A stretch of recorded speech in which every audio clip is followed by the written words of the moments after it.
So, and if you look at the sutras also, there are places in the sutras where the Buddha supposedly says, oh, you know, women first have to be reborn as men in order to become enlightened and things like this. But then in other places, the Buddha says, or it's made quite clear that, again, women are equal in their ability to become enlightened to monks. So there are people researching this now, Western academics, Buddhist academics in Asia.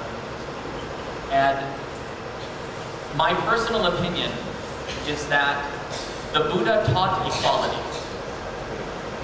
Whether we're talking race, whether we're talking gender, the Buddha also very clearly, whenever a Brahmin, right, someone of high caste, Hindu caste, would come to him, and they would say, basically they would say, oh, the Brahmins are better than these lower caste people. Why do you have these lower caste people in your community?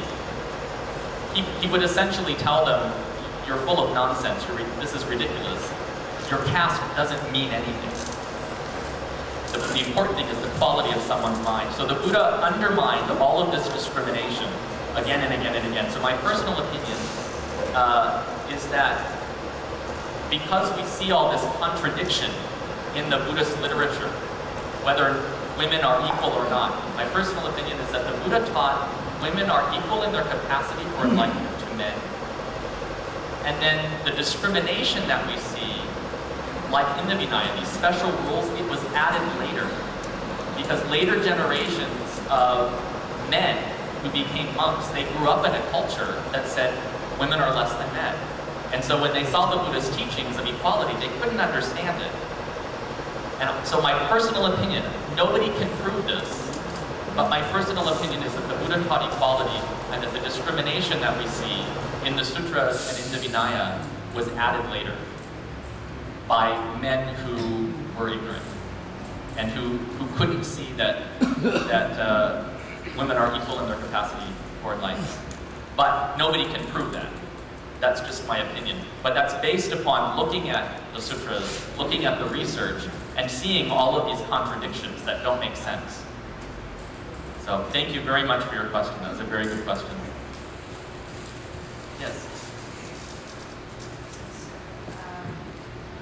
Let him give you the microphone.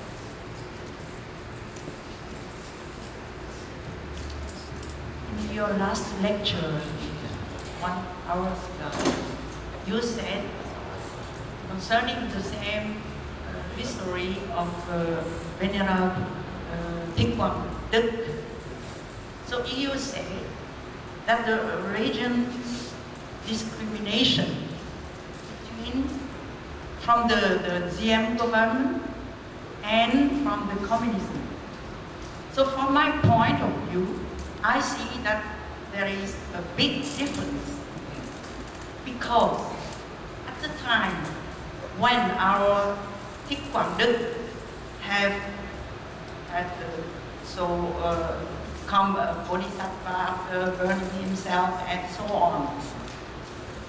Some of myself, I was at the demonstration at that time when I was very young, but I cannot approach him because there were many policemen and so on. But I am thinking myself, why and how can we arrive at this situation, you know? And comparing the discrimination from the communism, it's worse. And under the Ngô Dinh regime and government, we can change. We can change because it's not like the communism who would like erase religious freedom. And after that, we have, after half a century, many doctrines who relate what happened at that time. And after that, the truth can surface a little. We ourselves, all the Vietnamese people, cannot judge how and what happened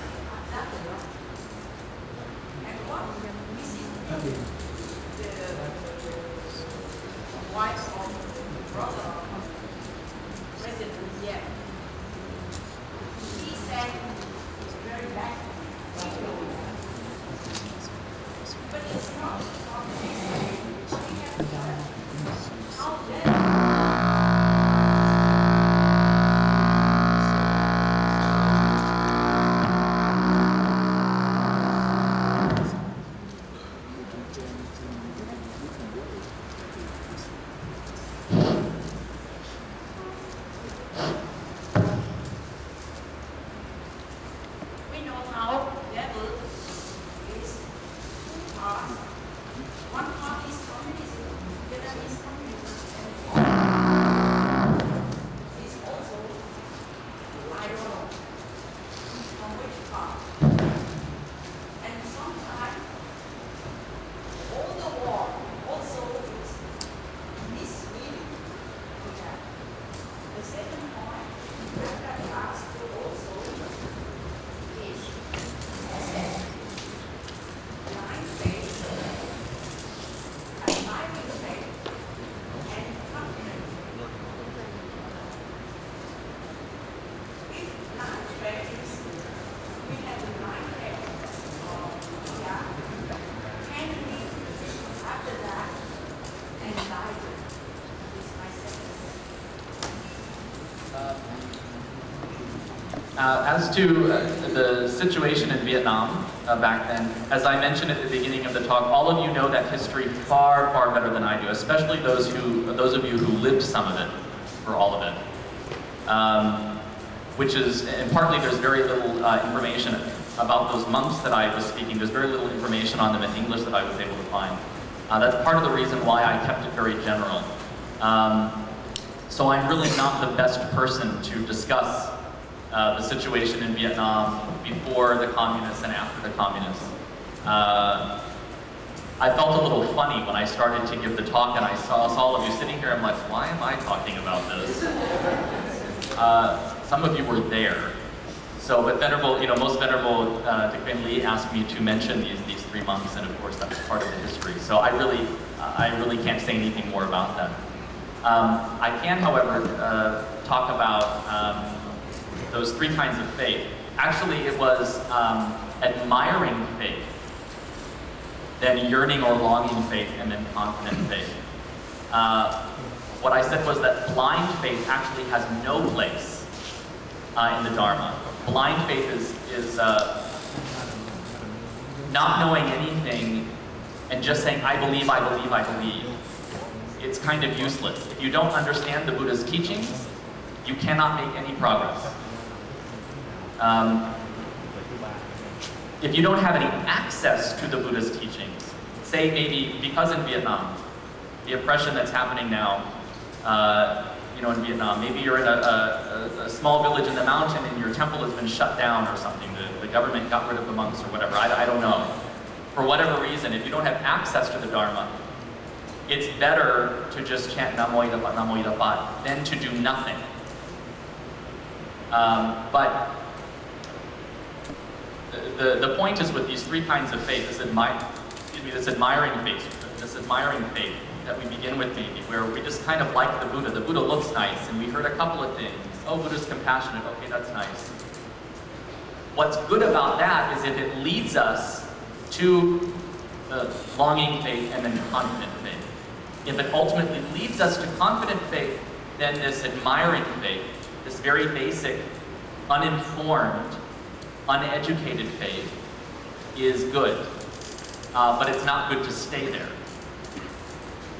If we see some attraction to the Buddha, we should pursue it. We should pursue it. So that was actually my point. Thank you for your question.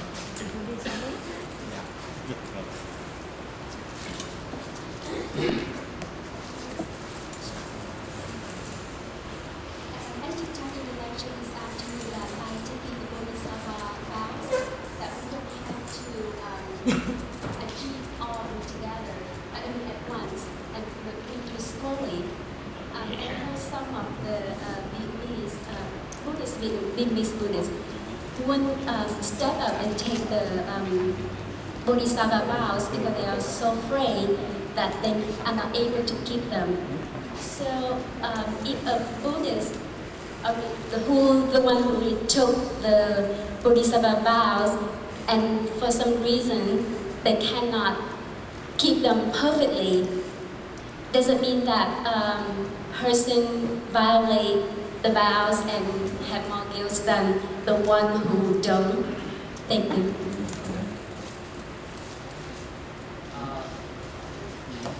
Well, let me say for monks and nuns, they say that your vows are only truly pure the moment that you receive them. every moment after that, your vows become more and more stained, more tarnished, more, not broken, but dented. They're only pure the moment that you take them. But because we cannot keep them perfectly, it doesn't mean we shouldn't take them at all. If we take vows, whether we're talking monastic vows or bodhisattva vows, we have established what we call that root of virtue. We planted that strong seed. So even if it doesn't bloom perfectly in this life, we planted a strong seed that will bear fruit later. See, everything that we think and say and do, it leaves an impression. Like, you know, you push your hand in the mud or in cement and it leaves that shape, right? So everything we think and say and do leaves an impression on the mind. And receiving monastic vows, receiving the bodhisattva vows, going for refuge, that leaves a really strong impression on the mind because it's a big deal. So, as I said though, it's something that we grow into over time. We can't expect ourselves to be perfect from day one. We're going to make mistakes. And sometimes it's an honest mistake that we didn't know. Sometimes it's a stupid mistake. We know better, but because of our ignorance, we do something wrong anyway. But that doesn't mean that we shouldn't plant that seed, because it will eventually bear fruit. So, and I think the way, generally speaking, the way to repair bodhisattva vows is to stop and say, oh, I've made a mistake, and to try and generate compassion, to remind ourselves why we've taken those vows, and just to recommit.